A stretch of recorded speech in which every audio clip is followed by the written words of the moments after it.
السلام عليكم ورحمة الله وبركاته. أصحابتي دقالق أو إذن سلامي سناك صوبودي قلبك ما أنت إن شاء الله تعالى قصيرة إذن وضع قصة أو آد ومرق بدن آد ونحدين بدن إن شاء الله تعالى أرجيني إن عبرقاتان وقصة آد كم وضن إلو عبرقات والله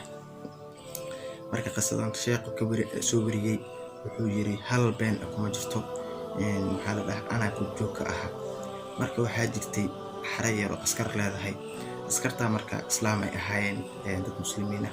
salaada aad bay u dhuri jireen laakiin hal nin ayaa jiray oo uu umaado mar waliba oo asaga askarta saaxiib leh markuu umaado wuu la fadhiistaa shaah la cabaa uu la sheekaystaa laakiin marka askarta salaada aadayeen masaajidka aadayaan asaga meeshii looga tagay ayuu fadhiyaa in badan ayaa isku da'een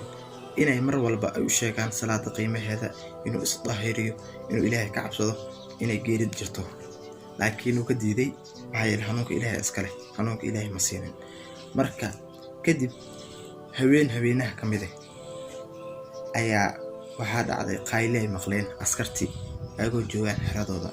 qayladii aad bay u dheereed marka qayladii ay ku soo baxeen ay ku soo ordeen qayladii waxaa loo sheegay inuu saaxiibkoodii geeriyooday subxaanallah maxaa ka horeeya salaad la'aan maxaa ka horeeya marka waxaa la dhahay ninka saaxiibkeenu ahaa si nin wanaagsan ahaan camal nin islaam u ahaa laakiin camal fiican muu ka tegin soma marka si wanaagsan aan u duugno fardaa lagu qaaday maasha allah janaasada laga qayb galay waa lagu tukaday qabrigii waa la sii qoday marka qabrigii waa la sii qoday qabrigii markii la soo qoday qabrigii waxaaba ka soo baxay mas la eg naxaas weynidiisa la yaab loo dhahay fardii way kala carareen bil aadanku way kala carareen meedkii bis ayaa meesha yaalay asaga kafantiisa ku duuban ayaa meesha oo carareen kadib maskii uu tagay qabrigii uu ka tagay laakiin qabrigii dhex taagan marka kale waxaan dhahnay qabri kale aan raadino aan u bedelno qabrigaas aan gelino insha Allah qabrig intaasoo kiiloomitaan ka tagnay markaan qodnay waaba aweysadii oo haddana meeshii dhex fadhido ku soo baxday dadkii waan kala cararnay dhahay marka culimaan dirnay sheekha oo cilmi badan oo meeshaas ka dhawaa magaalada ayaan u yeernay dhahay si uu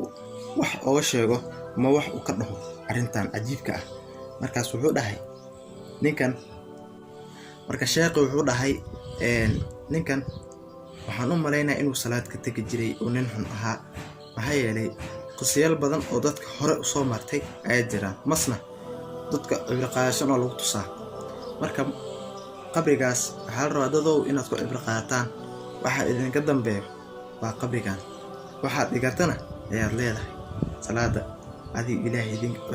xiriirka adii ilaahay idinka dhexeeyo waa salaad isla markii maskii waa tagay maskii markuu naga tagay qabrigii hatta luxduxdi waxa ma jirto waan ku dhax tuurnay waan ku gorgadinay aradan ku gorgadinay duca wax ma jirto waan soo dhaafnay waan soo cararnay qaatum muxuu ku dhintay duca muu helin luxduxdi waxaas ma jiro marka xiriirka ilaahay ugu weey si asagana xiriirkiis loo hagaajinaa waa ma marka aweesada banaa oo soo baxaas iska day gudaha waxa ku qabsanaa waa la yaab leh marka walaalayaal qisadan waxaan ka qaadanaynaa anaga ilaahay xiriirka naga dhaxeeyo waa salaada haddaan xiriirka ilaahay gooyno salaadaan ka tagno ilaahay xiriirkeenu gooyni sulxumana loo dhiman